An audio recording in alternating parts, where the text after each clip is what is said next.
saudara-saudara sebangsa dan setanah air. Saya ingin menanggapi pernyataan Menko Polhukam Profesor Mahfud MD yang mengatakan Papua segera dimekarkan di 5 provinsi. Saya pikir bukan kami tidak mau pemekaran. Kami mau pemekaran, tapi caranya itu yang tidak benar dan tidak tepat. Ketika rakyat Papua datang ke Jakarta, banyak-banyak orang ke sini, tidak ada respon. Jakarta selalu menunggu kalau muncul sesuatu di Papua baru mulai muncul tawaran-tawaran baru. Saya pikir kita semua masih sehat, ingatan kita masih bagus. Pada Agustus September tahun lalu, ketika muncul peristiwa rasisme di asrama mahasiswa Surabaya, pemerintah juga menjanjikan segera menambah 2 provinsi baru. Waktu itu kan, bahkan Menteri Dalam Negeri waktu itu mengobar-obarkan provinsi Papua Selatan segera, Papua Tengah segera. Nyatanya sampai peristiwa itu reda sampai sekarang tidak ada realisasi. Ini janji apa lagi? Itu. Saya pikir Pak Menko berhenti untuk mengubah janji. Dalam kapasitas Bapak sebagai Menko di bidang politik, kami berharap Bapak memfasilitasi untuk diselesaikannya revisi Undang-Undang Otonomi Khusus. Namun sebelum menuju pada revisi, perlu ada kajian-kajian komparatif yang dilakukan di negara-negara yang punya pengalaman historis dalam menyelesaikan konflik-konflik vertikal, ya, antara rakyat dengan negaranya. Ada banyak contoh negara-negara yang mengalami pengalaman itu. Saya beri 2 contoh saja yang nyata. 3 contoh. Yang pertama itu adalah konflik antara masyarakat atau rakyat Kepulauan Allen Island di Finlandia. Itu berlangsung berapa lama. Tapi dengan pendekatan otonomi khusus bisa meminimalisir konflik, bahkan membuat suasana di sana relatif aman. Dan tidak ada lagi rakyat Kepulauan Allen yang menuntut memisahkan diri dari Finlandia. Contoh yang kedua itu adalah konflik antara penduduk Provinsi Bolzano di Italia. Itu juga sejarahnya sama seperti Papua hari ini, juga menuntut memisahkan diri. Tapi pemerintah Italia mengambil langkah politik yang cepat, yaitu memberikan otonomi khusus dengan perjanjian. Ya, memberikan otonomi khusus selama 10 tahun, dan perjanjiannya di tahun yang ke-11 dilaksanakan referendum. Nah, hasilnya setelah selesai 10 tahun referendum di tahun ke-11, hasilnya kan mayoritas rakyat Bolzano menyatakan tetap sebagai bagian dari Italia. Nah, di Selandia Baru misalnya, itu juga konflik antara pemerintah dengan rakyat suku asli, suku Maori. Nah, terjadi amandemen konstitusi Selandia Baru yang memberikan kuota kursi kepada suku Maori. Nah, 3 contoh ini saya ingin menggambarkan tentang situasi Papua hari ini, kemarin, dan hari ini. Nah, tuntutan rakyat Papua itu adalah keadilan. Keadilan dalam bidang politik. Kita lihat sekarang, kalau kita hubungkan dengan hasil penelitian LIPI yang mengatakan bahwa problem Papua itu adalah, pertama adalah soal sejarah masa lalu, lalu marginalisasi. Nah, saya bicara masalah marginalisasi dalam konteks politik.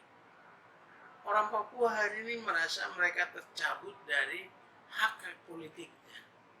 Lembaga-lembaga politik itu baik pada DPRD, kabupaten, kota, provinsi, mereka menjadi minoritas di lembaga mereka. Karena itu saya memberikan contoh Selandia Baru itu, kalaupun pemerintah mau untuk belajar dari Selandia Baru, sehingga minimal bisa memberikan solusi yang permanen untuk Papua. Lalu ketidakadilan bidang ekonomi, di bidang sosial dan budaya. Orang Papua ini kan merasa rasnya berbeda. Mereka berasal dari rumpun Melanesia, bahasanya pun berbeda, kebudayaannya pun berbeda, dengan mayoritas penduduk Nusantara. Karena itu saya pikir pengalaman yang sama juga terjadi misalnya di tadi Kepulauan Aland, Finlandia. Mereka ini kan berbahasa Swedia, berlatar belakang Swedia, berkebudayaan Swedia. Mereka tidak mau digabungkan dengan Finlandia. Gitu. Nah, sama dengan Papua hari ini. Kan merasa mereka berasal dari rumpun ras Melanesia yang punya bahasa, budaya, dan cara bertani, cara berdagang, dan cara apa saja yang berbeda sama sekali dengan mayoritas bangsa Indonesia. Itu. Oleh karena itu saya mengusulkan agar perlu ada semacam comparative study, studi perbandingan di beberapa negara yang sukses menggunakan otonomi khusus sebagai konflik resolusi. Itu salah satu tadi. Kita belum cerita misalnya bagaimana pemerintah Spanyol menyelesaikan konfliknya dengan rakyatnya di Catalonia atau Barcelona. Lalu bagaimana pemerintah Inggris menyelesaikan konflik dengan rakyatnya di Skotlandia. Pemerintah Kanada menyelesaikan konflik dengan rakyatnya yang ada di Quebec. Lalu pemerintah Cina menyelesaikan konflik dengan rakyatnya yang ada di Hong Kong maupun Macau. Itu. Masih banyak contoh-contoh yang bisa kita berikan. Tapi apakah pemerintah punya goodwill, kemauan yang sungguh untuk kita memperbaiki Otsus ini? Otsus ini satu tawaran yang semestinya final. Jika saja kita memberikan Otsus dengan menyerahkan seluruh kewenangan-kewenangan yang bisa diurus oleh pemerintah dan rakyat Papua. Jadi jangan judulnya otonomi khusus, yang bahasa kerennya, bahasa internasional disebut sebagai pemerintahan yang asimetrik atau asymmetric decentralization. Tapi nyatanya pelaksanaan desentralisasi untuk Papua itu seperti seragam dengan yang terjadi di Jawa Tengah, di Jawa Timur, di Jawa Barat, di Sulawesi Selatan, Utara maupun Sulawesi Tenggara. Di provinsi-provinsi lain sama saja, tidak ada bedanya. Cuma yang membedakan hanya karena ada uang Otsus, yaitu 2% dari DAU nasional. Saya pikir ada baiknya pemerintah sekarang sudah harus merubah cara pandang. Orang Papua itu jangan dianggap anak kecil yang merengek minta gula-gula terus dikasih gula-gula. Ya, merengek minta kue dikasih kue. Sudah diam nanti. Tidak boleh memandang orang Papua seperti itu. Kita harus melihat bahwa situasi Papua itu adalah situasi yang sangat mengkhawatirkan kita. Saya yakin kalau Bung Karno, Bung Hatta hidup hari ini, mereka lah yang paling marah melihat apa yang terjadi hari ini untuk Papua. Karena mereka berjuang sungguh-sungguh untuk mengembalikan Irian Barat. Bukan memasukkan, mengembalikan. Karena itu adalah hak pemerintah Indonesia sebagai warisan dari kolonialisme Belanda. Papua atau Irian Barat waktu itu adalah bagian jajahan Belanda. Tapi Belanda tidak menyerahkan karena Belanda menyimpan niat lain, sengaja mengulur-ulur Papua atau Irian Barat waktu itu hanya karena mereka ingin jadikan Irian Barat sebagai imperium barunya. Itu. Karena itu saya sekali lagi mengingatkan pemerintah jangan jadikan orang Papua seperti itu. Anggap mereka adalah bagian dari diri kita yang punya hak yang sama, duduk sama rendah, berdiri sama tinggi. Dan kita bicara tentang masa depan kita. Saya ingat ketika konfrontasi mengenai Irian Barat, kita membutuhkan nasihat dari petinggi-petinggi Amerika ketika itu. Salah satu misalnya Presiden John F. Kennedy.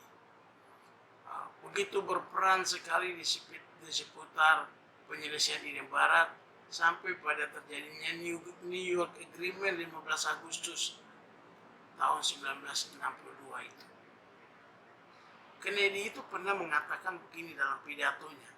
Ketika pertama kali dia menang dari Presiden Amerika Serikat, dia bilang, janganlah kita takut untuk bernegosiasi, dan jangan pula kita bernegosiasi karena rasa takut.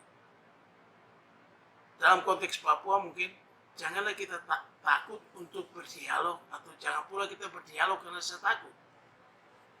Buka ruang dialog, kita bicara sama-sama, sehingga kita bisa temukan hal-hal yang dapat memperkuat persatuan kita, dan kita juga bisa menemukan hal-hal yang mungkin menjadi ancaman yang dapat memecah belah persatuan kita.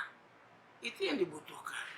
Pertanyaan saya, apa kerja Menko Polhukam dalam konteks itu? Pernahkah ada kunjungan yang dilakukan, melakukan pertemuan secara terbuka tanpa harus membatasi orang yang bertemu dengan menggunakan kaki tangan di lapangan seperti Intel, dari BIN, BAIS, atau segalanya? Tapi datang dengan niat yang tulus dan baik, ya, untuk berbicara dari hati ke hati dengan orang Papua. Kalau misalnya ada kesalahan kita di masa lalu, kenapa berat sih kita minta maaf? Saya pikir orang Papua itu masyarakat yang sangat elegan, dan mereka bisa memaafkan kesalahan orang. Bisa. Jangan kita anggap mungkin mereka itu tidak bisa memaafkan. Ini asumsi yang keliru yang selama ini dipelihara. Padahal untuk menutupi sebenarnya ketidakmauan, ketidaksungguhan kita untuk berdialog dengan orang Papua dan berbicara tentang apa yang sebenarnya diinginkan oleh orang Papua dan apa yang diingini oleh Jakarta. Jika ada trust, saling percaya, saya pikir masalah Papua ini bisa diselesaikan. Tidak ada yang sulit kalau kita punya kemauan politik yang kuat untuk itu. Jadi sekali lagi saya ingatkan, jangan melihat otonomi khusus itu hanya sebatas uang. Wah, pemerintah sudah kasih uang otsus banyak, bertriliun-triliun. Kami tidak menyangkal bahwa uang otsus ada. Tapi bapak-bapak juga tidak tahu bahwa uang itu hanya numpang lewat ke tanah Papua. Dia juga kembali ke Jakarta kok. Jadi jangan menyangkal itu. Uang otsus itu banyak lari ke Jakarta, mengalami apa? Iya, ada operasi militer lah, ada operasi ketupat lah, operasi nasi bungkus lah, apa namanya itu, operasi baik Polri maupun TNI, baik banyak pengusaha, mohon maaf, banyak pekerjaan yang pelelangannya itu justru dimenangkan oleh orang-orang yang ada di Jakarta. Cek perusahaan-perusahaan itu di belakangnya ada petinggi-petinggi negara ini. Gitu. Sehingga terkadang kehadiran itu memicu konflik di lapangan. Contoh kasus itu peristiwa di Nduga yang belakangan menjadi sorotan Komnas HAM PBB. Karena itu mari kita ada kemauan, keinginan yang kuat untuk memperbaiki otonomi khusus ini. Kalau ada pasal-pasal yang kurang pas, kita perbaiki. Saya juga tidak setuju dengan usul undang-undang Otsus Plus. Ya, artinya kita memberi ruang untuk mengevaluasi. Bukan tidak boleh. Undang-undang Otsus Plus itu kalau diajukan lagi, dia memerlukan proses yang panjang sebagaimana proses legislasi umumnya di DPR. Ada baiknya kita cukup merevisi Undang-Undang 21. Hal-hal yang belum diatur secara detail, secara baik dalam undang-undang itu kita perbaiki. Hal-hal yang kita rasa mungkin membelenggu orang Papua sehingga pemerintahnya tidak leluasa melaksanakan undang-undang itu, kita perbaiki. Sehingga semua ini untuk perbaikan kita sebagai warga bangsa dan negara ini. Mungkin itu yang perlu saya sampaikan. Jadi tidak usah lagi buru-buru mau janjikan pemekaran. Langkah yang paling konkret itu adalah studi perbandingan, lalu bikin konsep revisi yang terbuka, lalu dibagikan, disosialisasikan kepada rakyat Papua. Gini loh yang kita mau perbaiki. Lalu ketika rakyat Papua melihat itu bisa memenuhi rasa keadilan mereka, saya pikir mereka bisa terima. Tapi yang sekarang ini riak-riak penolakan makin kuat itu karena mereka cium bahwa sepertinya pemerintah sudah menyiapkan rancangan revisinya, lalu tinggal menyodorkan kepada DPR untuk disetujui. Saya pikir itu sebabnya. Karena itu pemerintah harus terbuka dalam hal itu. Karena kita perbaiki ini bukan kepentingan 1 tahun, 5 tahun, 10 tahun. Kita perbaikan untuk menyelesaikan masalah ini dalam jangka waktu yang panjang pada anak cucu kami. Itu. Nah, saya juga ingin menyoroti, belakangan ini kan kita tahu bahwa Bapak Presiden mengatakan bahwa akan membangun rel kereta api di Papua. Menurut hemat saya, dan saya dengar juga bahwa rencana itu akan menelan biaya sekitar 30 triliun rupiah. Pak Menko tolong disampaikan Bapak Presiden ya. Niat baiknya itu kami terima kasih. Cuma saja rakyat Papua sekarang ini tidak terlalu membutuhkan amat kereta api. 30 triliun itu kalau dibagi untuk dipakai bangun infrastruktur jalan jembatan yang selama ini menjadi hambatan sehingga komunikasi antar rakyat dari daerah satu ke daerah lain terputus atau terhambat, itu aja yang dipercepat. Bapak Presiden, Bapak sudah bangun jalan, sebentar lagi akan tembus dari Sorong sampai Merauke. Tapi kalau jalan itu hanya sekedar jalan yang disertu dengan kerikil saja, untuk apa? Ditingkatkan sehingga dengan aspal atau beton ke apa silakan.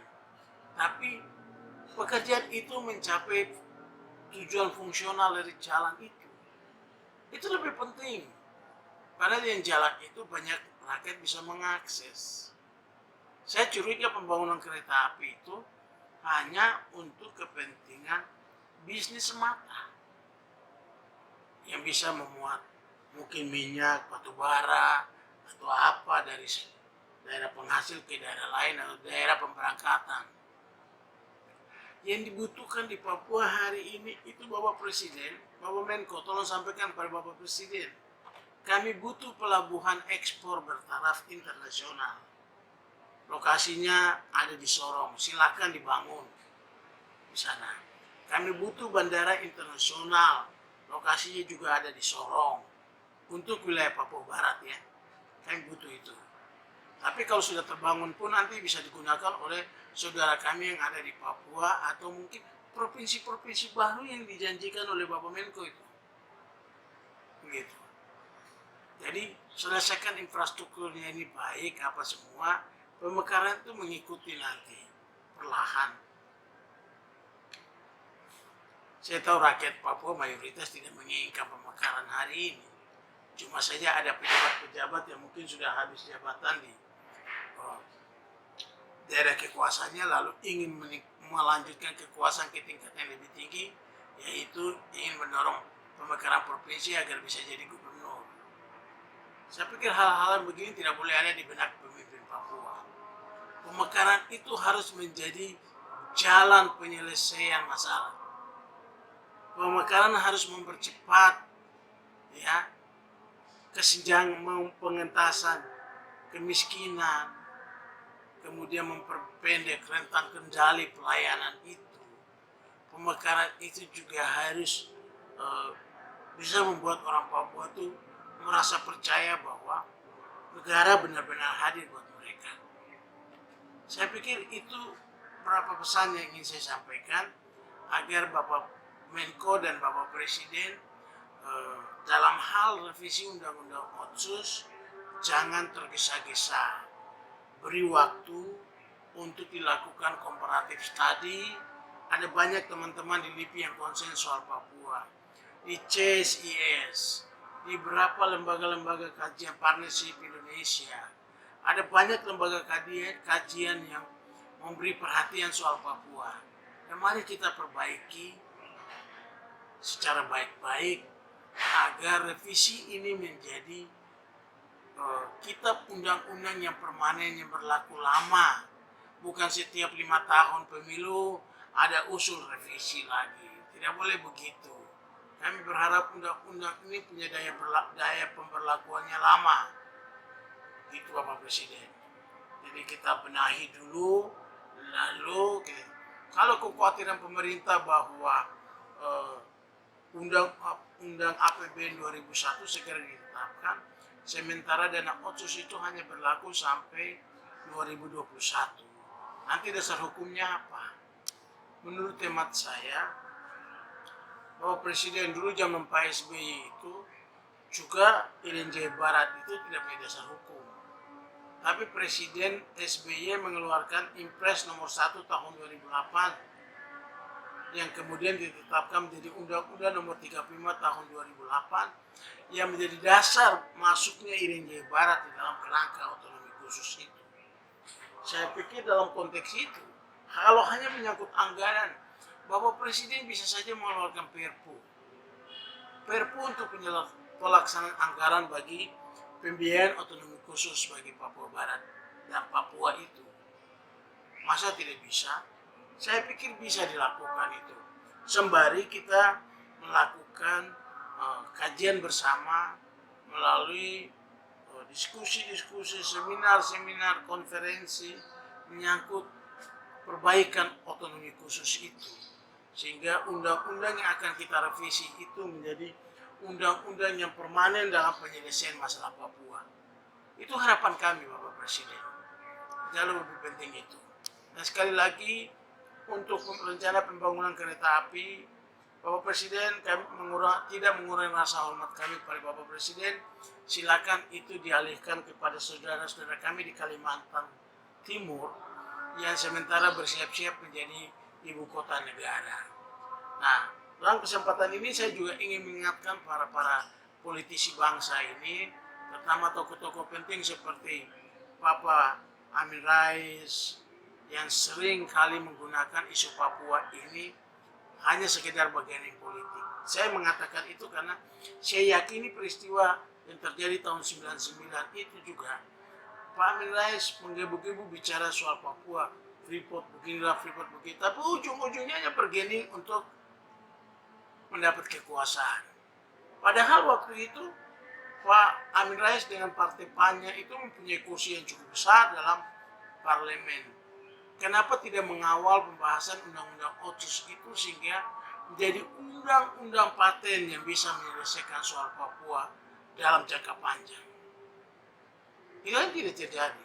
Sekarang malah mengompor-ngomporin lagi, pemerintah sebenarnya menghentikan rencana bikin ibu kota baru dan fokus menyelesaikan soal Papua. Menurut hemat saya tidak ada korelasinya itu. Ibu kota baru itu dibutuhkan memang karena Jakarta ini sudah pertama bagi kami di Papua ini terlalu jauh, biayanya terlalu mahal. Karena itu kami mendukung ibu kota di Kalimantan Timur, dan karena itu biaya pembangunan kereta untuk Papua dialihkan untuk Kalimantan Timur, dan anggarannya itu diprioritaskan untuk mempercepat penyelesaian infrastruktur, jalan, jembatan, dan lain-lain di Papua Barat dan Papua agar membantu masyarakat untuk saling berkomunikasi antar kabupaten, antar daerah, perekonomian pun bisa berjalan. Saya pikir itu yang perlu kami sampaikan Bapak Presiden, supaya Bapak Menko juga saya pikir mengurangilah janji-janji politik seperti itu. Kurangi. Karena orang Papua itu janji itu adalah utang yang ditagih dari generasi ke generasi. Karena itu jangan pernah berjanji. Kalau mau mekarkan, mekarkan. Tapi harus ada kajian yang matang dan pemekaran itu menjadi alat penyelesaian masalah. Terima kasih.